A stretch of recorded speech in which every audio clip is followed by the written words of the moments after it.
Metal के plot मिले होंगे, जो इन्वेस्टमेंट्स होंगी, उनकी आपके बाद उन्हें कुछ एसेट्स इनहेरिट हुए, कुछ मुझे भी ज़ाहिर है वालदैन से सब को होते हैं।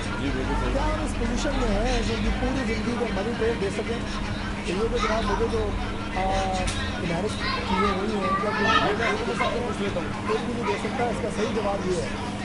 सियासी जवाब इसका जो भी हो, हकीकी जवाब इसका ये है कि अपने वालिद की 50-60 साल ज़िंदगी का मनी ट्रेड उसका बच्चा कभी भी नहीं दे और ना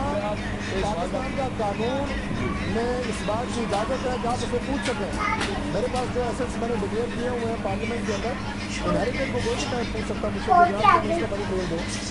तो वो जो 70 की दिहाई में ट्रांजेक्शन हो रही है, उनकी बुनियाद के ऊपर आज निवासी को कहा जा रहा है कि तुम्हें बुजुर्ग में रहने दिया जाएगा। तो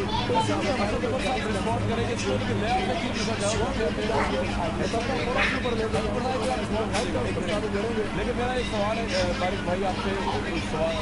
आपके पास जवाब होगा कि अगर आप किसी साल की फाइनेंशियल टैक्स रिटर्न, मैं वाली साहब की बात नहीं कर रहा, वाली साहब के हुसैन नवाज साहब की बात कर रहा हूँ, मैं दूसरों की बात कर रहा हूँ, पिछली फैमिली की बात कर रहा हूँ, टैक्स रिटर्न ना साबित कर सके, ना दे सके, एसेट्स को साबित ना कर सके, ये टैक्स डिवीजन में, करप्शन में, एसेट्स बियॉन्ड मीन्स में नहीं आता आपके ख्याल में? क्योंकि ये तो यहाँ पर बेनिशम लिखा हुआ तो आप क्या बिल्कुल आता है। तो फिर ये तो ये के बाद आऊँगा आपके वालिद साहब की पाकिस्तान की जो जेल की जो स्टेटमेंट है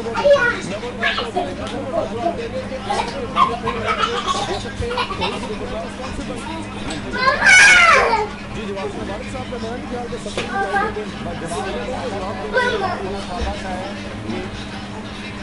जी सवाल मैं जवाब दे दूँगा। जब सवाल जवाब बड़ा सादा सा है कि किसी ने मियाँ साहब से ये सवाल पूछा ही नहीं कि आप अपने वालिद के कारोबार का खुद जाएंगे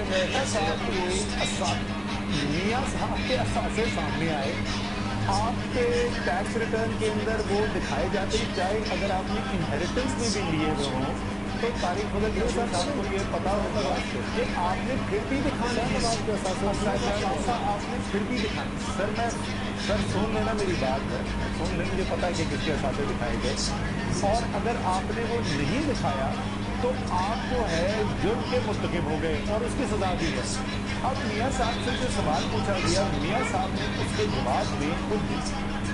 माजी की डिटेल दी, वो कौम के सामने खड़े हुए असेंबली के अंदर खड़े हुए कहा जनाब ये है वो जराए, और उन्होंने कॉपियाँ बना तस्वीरों की स्पीकर साहब के पास भिजवाई। तारिक चौधरी भी असेंबली में बैठे थे, मैं भी असेंबली में बैठा था।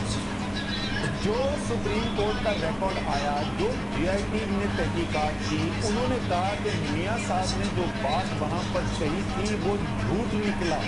उसकी कोई हकीकत नहीं थी। मैं पढ़ के बता दूँ जो आप ये शहबाज का मशवरा आ गया, आपका मशवरे में मैंने जरा लेकिन मैं आपसे बात नहीं कह रही हूँ। फजल साहब अगर आपकी डिग्री जाली